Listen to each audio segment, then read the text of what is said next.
പ്രിയപ്പെട്ടവരെ, അഭിവാദ്യങ്ങൾ. എന്താണ് നമ്മുടെ വിദ്യാഭ്യാസ രംഗത്ത് നടന്നുകൊണ്ടിരിക്കുന്നത് എന്ന് മനസ്സിലാക്കാൻ ഞാൻ രണ്ട് ഉദാഹരണങ്ങൾ നിങ്ങളോട് പറയാം. ഈ കഴിഞ്ഞ ഫെബ്രുവരി മാസത്തിൽ ഡൽഹിയിൽ നടന്ന ഏറ്റവും ശ്രദ്ധേയമായ ഒരു പരിപാടി ഉണ്ടായിരുന്നു. India AI impact summit 2026. ഇത്തരമൊരു പ്രധാനപ്പെട്ട അന്താരാഷ്ട്ര ടെക്നോളജി സമ്മേളനത്തിൽ നമ്മുടെ രാജ്യത്തിൻ്റെ മാനം കെടുത്തിയ ഒരു വനിതാ പ്രൊഫസറും അവരുടെ സർവകലാശാലയുണ്ട്, ഗാൽഗോട്ടിയ സർവകലാശാല. മാർക്കറ്റിൽ നിന്ന് ആർക്കും വാങ്ങാൻ കിട്ടുന്ന ഒരു ചൈനീസ് നിർമ്മിത റോബോട്ടിക് നായ, അതിനെ പ്രദർശിപ്പിച്ചിട്ട് ഇത് ഞങ്ങളുടെ സർവകലാശാലയിലെ കുട്ടികൾ ഇൻഡിജിനസായി ഡെവലപ്പ് ചെയ്തെടുത്തതാണ്, ഇത് കുട്ടികളുടെ കണ്ടുപിടുത്തമാണെന്ന് ഒരു ഉളുപ്പും സങ്കോചവുമില്ലാതെ അവകാശപ്പെട്ട് കളഞ്ഞു ഈ പ്രൊഫസറും സംഘവും. ഇത് രാജ്യത്തിനുണ്ടാക്കിയ നാണക്കേടും മാനക്കേടും ചില്ലറയൊന്നുമല്ല. ഇന്ത്യയിലെ വൻകിട കോർപ്പറേറ്റുകൾക്ക് ക്ലർക്കുമാരെ സൃഷ്ടിക്കുന്നതിനുള്ള ഫാക്ടറികൾ മാത്രമാണ് ഇന്ന് ഈ മിക്ക പുതുതലമുറ സ്വകാര്യ സർവകലാശാലകളും. അങ്ങനെ വേണം, നമുക്ക് ആവശ്യമുണ്ട്, സ്റ്റാഫിന് എംപ്ലോയീസിനൊക്കെ ആവശ്യമുണ്ട്. എന്നാൽ പോലും അവിടങ്ങളിൽ ഗവേഷണങ്ങളോ സീരിയസ് ആയിട്ടുള്ള ബിരുദാനന്തര പഠനമോ അങ്ങനെയുള്ള പ്രധാനപ്പെട്ട കാര്യങ്ങളൊന്നും അവിടെ ഉണ്ടാവുന്നില്ല. അവിടെ ആകെ ചെയ്യുന്ന എന്താണെന്ന് വെച്ചാൽ ബഹുരാഷ്ട്ര കമ്പനികളുടെ ക്യാമ്പസ് റിക്രൂട്ടിങ് അത് നിരന്തരം നടക്കുന്നത് കൊണ്ട് ആ ആകർഷണം കാണിച്ചിട്ട് പതിനായിരക്കണക്കിന് കുട്ടികൾ ഓരോ ക്യാമ്പസിൽ, ഗാൽഗോട്ടിയിൽ തന്നെ 50,000-ലേറെ കുട്ടികളുണ്ടെന്ന് പറയുന്നു. 10,000-കണക്കിന് കുട്ടികളെ ഭീമമായ ഫീസ് വാങ്ങിച്ച് അവരെ ചേർത്ത് പഠിപ്പിച്ചിട്ട് അവർക്ക് ബിരുദം കൊടുക്കുന്ന ഡിഗ്രി മില്ലുകളായി മാറിയിട്ടുണ്ട് ഈ സർവകലാശാലകൾ. അവർ നാളെ രാഷ്ട്രത്തിന് സംഭാവന നൽകേണ്ട വലിയ പ്രതിഭകളെയൊക്കെ ഇവർ ഈ ഇത്തരത്തിലുള്ള ഒരു ഫാക്ടറികളിലെ അനുസരണയുള്ള തൊഴിലാളികളെ പോലെ അല്ലെങ്കിൽ വെറും കൂലിപ്പട്ടാളമായി മാറ്റിയെടുക്കുന്ന ഒരു പ്രക്രിയയാണ് ശരിക്കും പറഞ്ഞാൽ ഈ യൂണിവേഴ്സിറ്റികൾ നടക്കുന്നത്. സർക്കാർ മേഖലയിലെ പല വിദ്യാഭ്യാസ സ്ഥാപനങ്ങളിലും അത് വേറൊരു ഭാഗത്ത് അന്ധവിശ്വാസ ജടിലമായ പദ്ധതികൾ ഉണ്ടാക്കിയിട്ട് പൊതുജനങ്ങളുടെ പണം ദൂർത്തടിക്കപ്പെടുകയാണ് വേറൊരു ഭാഗത്ത്.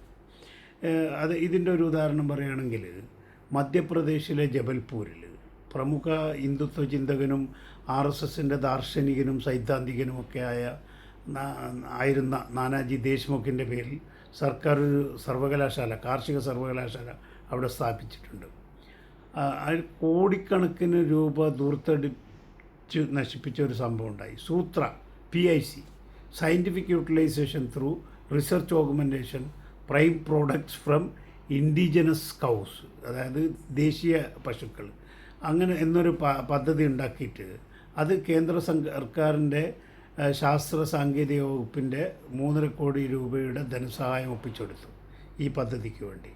എന്നിട്ട് പശുവിൻ്റെ ചാണകവും മൂത്രവും അടങ്ങുന്ന പഞ്ചഗവ്യത്തിൽ നിന്ന് ക്യാൻസറിനുള്ള മരുന്ന് കണ്ടെത്തുന്നതായിരുന്നു ഈ ഗവേഷണം. 3.5 കോടി രൂപ അടിച്ചു മാറ്റിയവർ.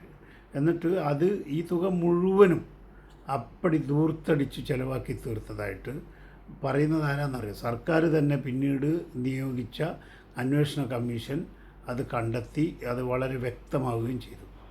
ഈ ശാസ്ത്ര സാങ്കേതിക മന്ത്രാലയത്തിൻ്റെ ഇത്തരം ദൂർത്തുകൾ, അങ്ങനെയുള്ള പദ്ധതികൾക്കെതിരായിട്ട് ഇന്ത്യയിലെ 500-ലധികം ശാസ്ത്രജ്ഞന്മാരാണ് ഒപ്പിട്ടിട്ട് സർക്കാരിനൊരു നിവേദനം നൽകിയത്. ഇങ്ങനെയുള്ള അന്ധവിശ്വാസ ജടിലമായ കാര്യങ്ങൾ ഒന്നും ഗവേഷണം നടത്താൻ പണം ദൂർത്തടിക്കരുതെന്നൊക്കെ പറഞ്ഞിട്ട്.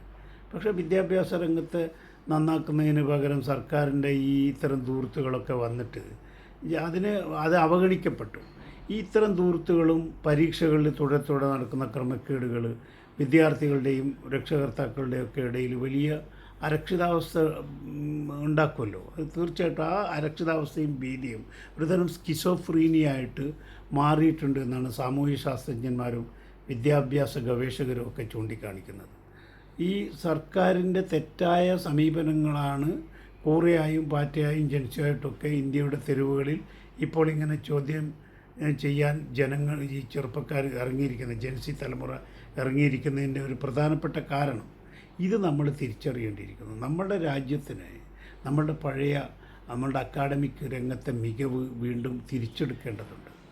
അതിന് ഉതകുന്ന പരിപാടികൾ എന്താണെന്ന് കണ്ടെത്തി ആ പരിപാടികൾ നമ്മൾ ആസൂത്രണം ചെയ്യണം. അല്ലാതെ വിമർശിക്കുന്നവരെയൊക്കെ, ഈ വിമർശനമൊക്കെ സ്വദ്ദേശ്യമായ വിമർശനങ്ങളൊക്കെ അതിന് ഉൾക്കൊണ്ട് അതിൻ്റെ യഥാർത്ഥ സ്പിരിറ്റിൽ ഉൾക്കൊണ്ടുകൊണ്ട് തിരുത്തേണ്ടവ തിരുത്തിയും ശരിയായ രീതിയിൽ കൊണ്ടുപോകേണ്ടതൊക്കെ ശരിയായ രീതിയിൽ കൊണ്ടുപോയിട്ടുമൊക്കെ വേണം മുമ്പോട്ട് കൊണ്ടുപോകാൻ. അതാണ് ജനാധിപത്യത്തിൻ്റെ രീതി, അതാണ് മാന്യത, അതാണ് സംസ്കാരം. അല്ലാതെ എതിർക്കുന്നവനെയും വിമർശിക്കുന്നവനെയൊക്കെ പാകിസ്ഥാനിലേക്ക് പോകാൻ അല്ലെങ്കിൽ പാകിസ്ഥാനിയാക്കുക, രാജ്യദ്രോഹികളാക്കുക എന്ന നിലപാടെടുക്കുന്നത് ശരിയായ രീതിയിൽ പറഞ്ഞാൽ അത് ഈ വിമർശനങ്ങളോട് കാണിക്കുന്ന അസഹിഷ്ണുത അത് ശരിക്കും പറഞ്ഞാൽ കാട്ടാളത്വവും അപരിഷ്കൃതവുമാണ്. അത് സംസ്കാരത്തിന് ചേർന്നതല്ല, അതൊരു രാക്ഷസീയമായ സ്വഭാവമാണ്. ആ സ്വഭാവത്തെ മാറ്റി വിമർശകരെ തെരുവിൽ നേരിടുന്ന ആ സ്വഭാവം മാറ്റി ഇന്ത്യ രാജ്യത്തെ മഹത്തായ വിദ്യാഭ്യാസ വിപ്ലവത്തിലേക്ക് നയിക്കുക എന്നുള്ളതാണ് ഏതൊരു സർക്കാരിൻ്റെയും ചുമതല എന്ന് മനസ്സിലാക്കി പ്രവർത്തിക്കും എന്ന് നമ്മൾ പ്രത്യാശിക്കാം, പ്രാർത്ഥിക്കാം. ജയ് ഹിന്ദ്.